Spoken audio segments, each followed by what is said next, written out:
here's a non-defective squishy, and hey guys, it's me, Selena. Today I'm going to be doing a review on this squishy. Here it is. You know, nice, white, clean. I only squished it once. It was the first time I ever squished it. Twice. 3 times. And look. Can you guys see those defects? You get squishies this way. Like, I just got this squishy and it has a bunch of defects. I didn't get it as an extra. I actually paid $20 for this. And they said it's super jumbo, but it ain't no super jumbo.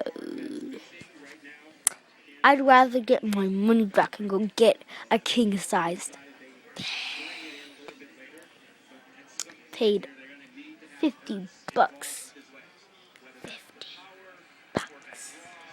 So don't buy from Kawaii Squishy Seller .store NB. Terrible. Bye.